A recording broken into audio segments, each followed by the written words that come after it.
ახლა ვისაუბრებ პირველ და მეორე კოსმოსურ სიჩქარეებზე და მოდი ასეთი კითხვა რომ დავსვათ. ეს არის დედამიწა და რა სიჩქარით უნდა გავისროლოთ, რა მინიმალური სიჩქარით უნდა გავისროლოთ სხეული, რომ მან დაიწყოს წრიულ ორბიტაზე მოძრაობა დედამიწის გარშემო, ისე რომ ეს ორბიტის რადიუსი იყოს დაახლოებით დედამიწის რადიუსის ტოლი. აი პატარა დაშვებას არ ვითვალისწინებთ და რა სიჩქარე უნდა მივანიჭოთ ეს ვე-პირველი, რომ ამ წრიულ ორბიტაზე იმოძრაოს. დედამიწის მასა არის 6 გამრავლებული 10^24 კილოგრამი. გრავიტაციული მუდმივა არის 6,67 10^-11 ნიუტონი მეტр კვადრატი გაყოფილი კილოგრამ კვადრატზე და დედამიწის რადიუსი არის დაახლოებით 6400 კილომეტრი, ან 6,4 გამრავლებული 10^6 მეტრი. რადგან ჩვენ ამ სხეულს მივანიჭეთ სიჩქარე და ამ სიჩქარით მოძრაობთ წრიულ ორბიტაზე, ჩვენ შეგვიძლია დავწეროთ, რომ ცენტრისკენ რომელიც ძალაც არის მიმართული, ანუ რომელიც ძალაც პასუხისმგებელია ამ სხეულის აჩქარებაზე. ეს უნდა იყოს ამ სხეულის მასა, უკვე რომელიც ხელოვნურით არამგზავრი გახდა, გამრავლებული მის აჩქარებაზე, მის ცენტრისკენულ აჩქარებაზე. ესე იგი, Gm გაყოფილი r კვადრატზე არის ამ სხეულის მასა, გამრავლებული ცენტრისკენულ აჩქარებაზე, რომელიც მოიცემა ესეთი ფორმულით: v კვადრატი გაყოფილი ორბიტის რადიუსზე. ანუ აქ იქნება პირველი კოსმოსური სიჩქარის კვადრატი გაყოფილი ამ ორბიტის რადიუსზე. ამ სხეულის მასები შეიკვეცება, რადიუსები შეიკვეცება და მივიღეთ, რომ პირველი კოსმოსური სიჩქარის კვადრატი გამოსულა Gm გაყოფილი r-ზე, ანუ პირველი კოსმოსური სიჩქარე თვითონ ყოფილა ფესვი Gm გაყოფილი r-ზე. და რიცხვითი მონაცემების ჩასმის შემდეგ ჩვენ მივიღებთ 7,9 კილომეტր/წამს. კიდევ ერთხელ რომ შევადაროთ, დედამიწის მასა არის 6 გამრავლებული 10^24 კილოგრამი და მზის მასა არის დაახლოებით 2 გამრავლებული 10^30 კილოგრამი. ბევრად მეტია ვიდრე დედამიწის მასა. ასე ამ ფორმულას ხანდახან ჩაწერენ სხვანაირად და ითვალისწინებენ იმას, რომ თავისუფალი ვანის აჩქარება დედამიწის ზედაპირთან არის Gm გაყოფილი r კვადრატზე. და ნახეთ ეს Gm r-ზე შეგვიძლია ჩვენ ჩავწეროთ როგორც Gm r კვადრატზე და გამრავლებული კიდევ r-ზე, ანუ ფესვი Gm. თავისუფალი ვანის აჩქარება გამრავლებული დედამიწის რადიუსზე და ეს თავისუფალი ვანის აჩქარება დაახლოებით არის 9,91 მეტр/წამ კვადრატი. იცვლება დედამიწის ზედაპირზე დამოკიდებულია სადვართ, ეკვატორთან შეიძლება 9,79 იყოს დაახლოებით, პოლუსებისკენ უფრო 9,93 და საშუალოდ ჩვენ განვიხილავთ ხოლმე 9,91-ს, მაგრამ ამ ამოცანებში ხანდახან 10-ის ტოლადაც ვსვავთ, რომ თქვა პასუხი უფრო მარტივად ჩაიწეროს. რა თქმა უნდა, ეს Gr მივიღეთ დედამიწისთვის, თქვა სხვა პლანეტაზე, მაგალითად იუპიტერზე ან მარსზე, უკვე იქნება G შეიცვლება და E-ით შეიცვლება.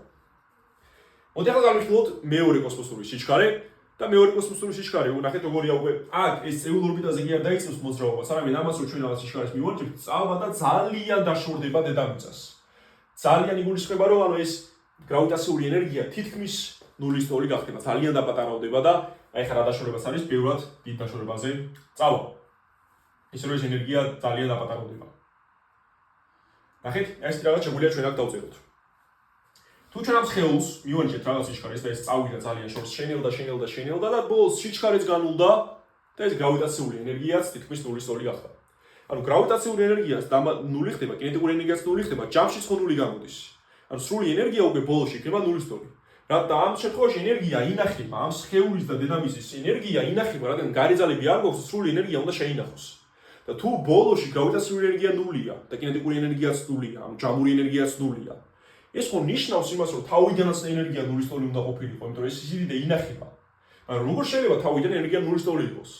როგორ და გვაქვს ჩვენ აქ გრავიტაციული ენერგია, რომელიც არის -Gm გაყოფილი r-ზე, აი ესეთი ფორმულით მოიცემა ორ სხეულს შორის გრავიტაციული ურთიერთქმედების ენერგია. ძალაში ხო არის Gm r კვადრატზე, ეს არის -Gm r-ზე. მინუსი მოდის იმიტომ რომ მისდვის ძალა და მისდვის ძალების შუა უარყოფითი ენერგიები და r კვადრატზე კი არ იყოფა როგორც ძალა, უკვე ენერგია და იყოფა მხოლოდ r-ზე. ამას დამატებული კინეტიკური ენერგია ამ სხეულის, რაც არის m გამრავლებული მეორე კოსმოსური სიჩქარის კვადრატი გაყოფილი 2-ზე, ეს უნდა იყოს ნულის ტოლი, რადგან კიდევ ერთხელ სრული ენერგია უნდა იყოს ნულის ტოლი. ამ სხეულის მასები უკვე შეიკვეცება და დაგვრჩება -Gm r-ზე პლუს v მეორეს კვადრატი 2-ზე არის ნულის ტოლი. გადავიტანოთ ეს წევრი მეორე მხარეს, გავამრავლოთ 2-ზე და გამოვა რომ მეორე კოსმოსური სიჩქარე იქნება ზუსტად იგივე წევრი, რაც პირველი კოსმოსური სიჩქარე, უბრალოდ გამრავლებულია ფესვი 2-ზე. და საბოლოო პასუხი იქნება 7,9 კილომეტր/წამი გამრავლებული ფესვი 2-ზე, რაც არის 11,2 კილომეტր/წამი.